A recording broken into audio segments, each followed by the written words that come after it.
السلام علیکم میرے عزیزو اقارب، میرے عزیزو، میں افتخار فی پیارے پاکستان کے سٹی آف لو لاہور سے۔ جی ہاں دوستو، آج میں بڑے عرصے کے بعد ریس کورس پارک میں آیا ہوں،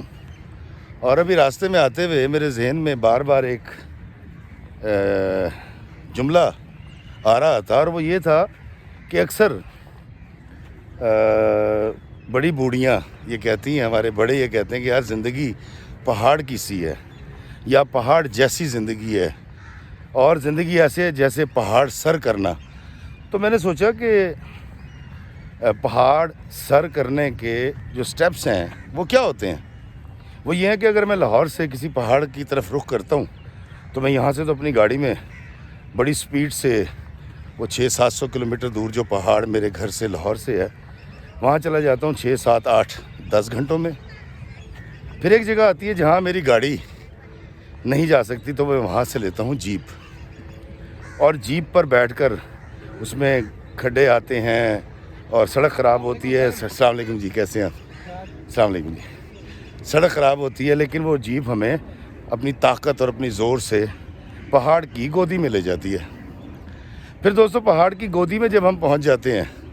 تو پھر وہاں جا کر ہمیں خچر لینے پڑتے ہیں، کیونکہ اب یہاں جیپ کا کام ختم ہو گیا، اب جیپ اس سے آگے نہیں جائے گی، تو وہاں ہمیں خچر لینے پڑتے ہیں۔ پھر خچر آہستہ ہو جاتے ہیں، سپیڈ سلو ہو جاتی ہے، لیکن وہ ہمیں پہاڑ کی چوٹی کی طرف لے جانا شروع کر دیتے ہیں۔ لیکن دوستو، پھر اس کے بعد ایک وقت ایسا آتا ہے کہ آگے خچروں کا کام بھی ختم ہو جاتا ہے، اب خچر پہاڑ نہیں چڑھ سکتے۔ یہاں سے شروع ہوتا ہے آپ کا اکیلے سفر، اور آپ کو خود سے اپنی طاقت کے بل پر پیدل چلنا ہوتا ہے اور پہاڑ کی چوٹی کی طرف گامزن رہنا ہوتا ہے۔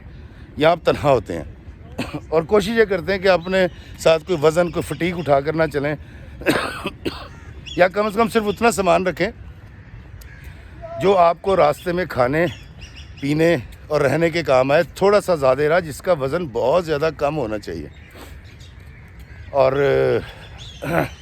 پھر ایک وقت آتا ہے کہ جہاں اب آپ پیدل بھی نہیں چل سکتے، ہائیکنگ نہیں کر سکتے، وہ پہاڑی نہیں چڑھ سکتے، تو پھر آپ کے پاس بیگ میں کچھ کیلے ہوتے ہیں، میخیں ہوتی ہیں، جو آپ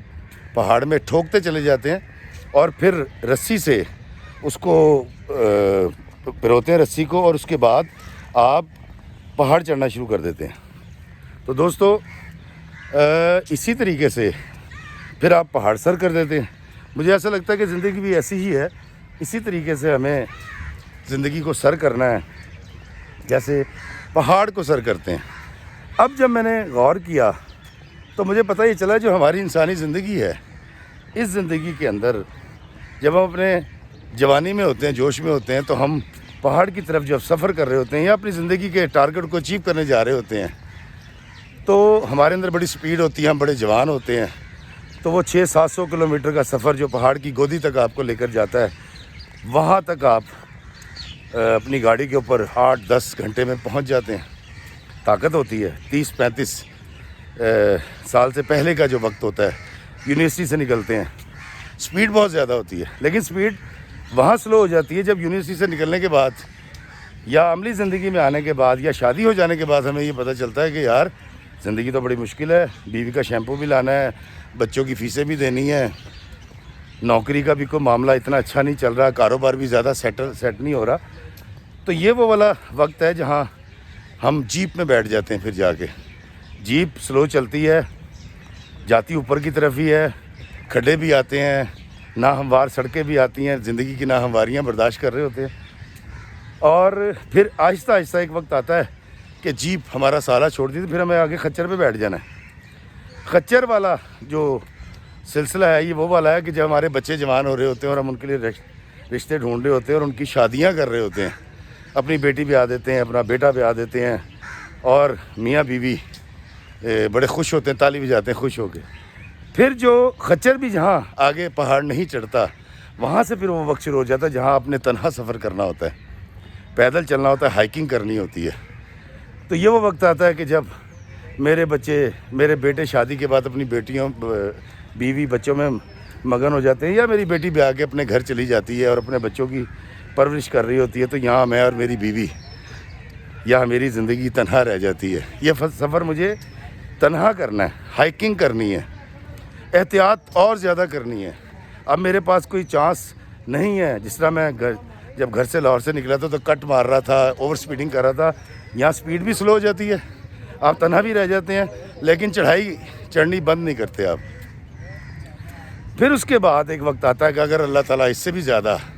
آپ کو زندگی عطا کر دے اور آپ وہ دھیڑ عمری کے بعد شدید بڑھاپے میں یا ضعیفی میں چلے جائیں، تو پھر یہ وقت ہوتا ہے جو پہاڑ، وقت تو بہت کم ہے، 10,000 فٹ کی بلندی ہے، حالانکہ آپ نے اپنی زندگی میں جو لاہور سے لے کر پہاڑ کی گودی تک کا سفر تھا وہ تو 10 گھنٹے میں کر لیا تھا، وہ تھا 700-800 کلومیٹر۔ اب یہ صرف 8-10 ہزار کی جو بلندی ہے یہ آپ کا ٹائم لے رہی ہے، اور اب وہ وقت آ گیا کہ آپ تنہا بھی پیدل نہیں چڑھ سکتے پہاڑ کو، اب آپ میخیں لگاتے ہیں، کیلیں لگاتے ہیں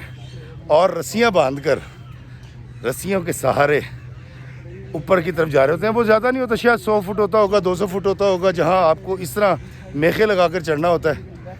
لیکن جیسا آپ کی سپیڈ بھی سلو ہو جاتی ہے۔ دوستو یہ والی میخیں وہ والی میخیں ہیں کہ جب حضرت انسان ضعیفی کو پہنچ جاتا ہے، جس طرح میرے ابا جی ماشاءاللہ 85 پلس ہیں، اور اب کیونکہ وہ صاحب فراش ہیں تو میرے بچے یعنی ان کے نواسے، ان کے پوتے، ان کے بیٹے ان کی خدمت کرتے ہیں، پیمپر چینج کرتے ہیں، ان کو اٹھا کے بٹھاتے ہیں، کھانا کھلاتے ہیں، انسولین لگاتے ہیں، اور ابا جی کے ساتھ شغل مغل کرتے ہیں۔ تو وہ پہاڑ کا آخری پورشن جہاں میخیں ہوتی ہیں، وہ پیار کی میخیں ہیں، پوتے پوتیاں، نواسے نواسیاں، بہویں داماد، بیٹے اور بہویں، جو محبت کی میخیں، اور اس کے اندر جو رسی پروئی ہوئی ہوتی ہے وہ پیار کی رسی ہوتی ہے، جو پھر اس بوڑھے کو، مجھ جیسے کسی بوڑھے کو یا بڑھیا کو، وہ جو پہاڑ کا آخری پورشن ہے جہاں وہ چوٹی سر کر جائے گا وہاں تک پہنچنے میں مدد دیتے ہیں۔ اور پھر جب وہ چوٹی سر کر جاتا ہے تو پھر وہ اگلے جہان میں، اپنے اگلے جہان میں چلا جاتا ہے، اپنے اللہ کی طرف، اور اس کے جا کے رجوع کرتا ہے، تو وہ پہاڑ چڑھ جاتا ہے زندگی کا۔ تو زندگی کی سپیڈ بھی مجھے کچھ ایسی ہی لگی، پہاڑ چڑھنے جیسی ہے، جوانی، سپیڈ، آگے گئے جیپ، کھڈے، نامواریاں، سپیڈ کم،